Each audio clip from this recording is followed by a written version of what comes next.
தேவனை மாத்திரம் பார்த்தீங்கன்னு சொன்னா நீ ஒன்றுக்கும் கவலைப்பட வேண்டியதில்லை, அவர் எல்லாவற்றையும் பார்த்துக்கொள்ளும். தாவீது அதான் சொல்றான் சங்கீதம் 23:1, கர்த்தரின் மேய்ப்பராய் இருக்கிறார், அவர் எல்லாம் பார்த்துப்பார். அவர் எல்லாம், நான் போராட வேண்டியதில்லை. தண்ணி எங்க இருக்குன்னு அவர் பார்த்துப்பார், சாப்பாடு எங்க இருக்குன்னு அவர் பார்த்துப்பார், எங்க நான் பாதுகாப்பா தங்க முடியும் அவர் பார்த்துப்பார், என்னெல்லாம் எனக்கு தேவை எல்லாத்தையும் அவர் பார்த்துப்பார். யுத்தம் வந்து அவர் பார்த்துப்பார், சத்துரு வந்து அவர் பார்த்துப்பார். என் வேலையெல்லாம் ஒன்னே ஒண்ணுதான், அவர் என் மேய்ப்பன், அவர் முன்னாலே போவார், அவர் பின்னாலே நான் போயிட்டே இருப்பேன். எப்போதும் தேவ பிரசன்னத்திலே நிறைந்திருக்கிற வாழ்க்கை.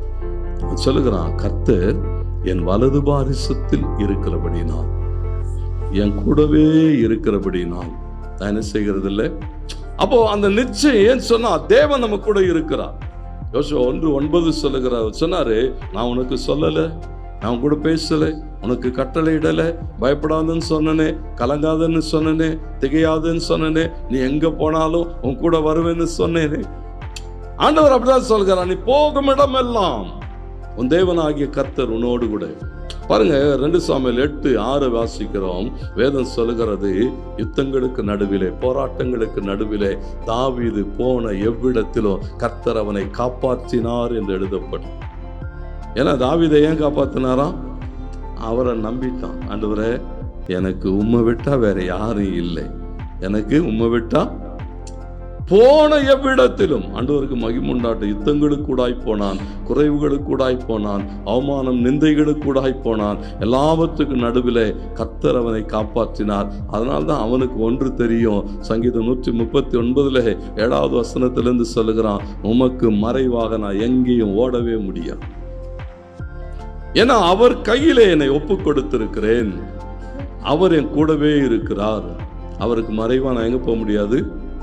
அவர் எங்க இருக்கிறார்? அவன் சொல்லுகிறான், என் வலது பக்கத்திலே இருக்கிறார், என் வலது பாரிசத்தில் இருக்கிறார். நான் எங்க போனாலும் என்ன செய்வாரா?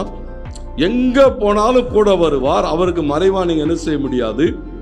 பாருங்க, நம்மை கவனித்து கொண்டே இருக்கிற தேவன், பார்த்து கொண்டே இருக்கிற தேவன்.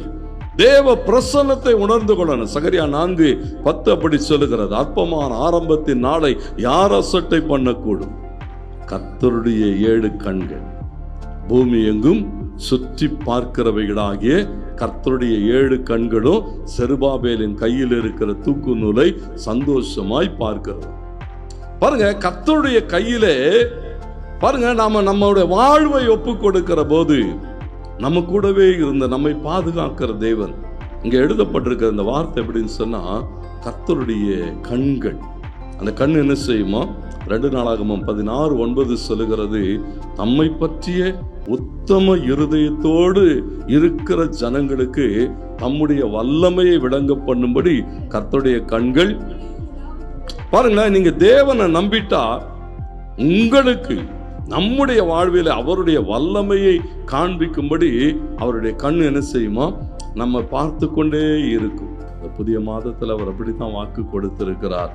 என்னை நோக்கி பாருங்கள், என்னை சார்ந்து நில்லுங்கள், நான் உங்களோடு கூட இருப்பேன். உபாகமம் 31:6 சொல்லுகிறது, பலன் கொள்ளுங்கள், திடன் கொள்ளுங்கள், பயப்படாதீங்க, திகைக்காதீங்க, நான் என்ன செய்கிறேன்? உன் கூடவே வருகிறேன், நான் உன்னை விட்டு விலகுவதும் இல்லை, உன்னை கைவிடுவதும் இல்லை.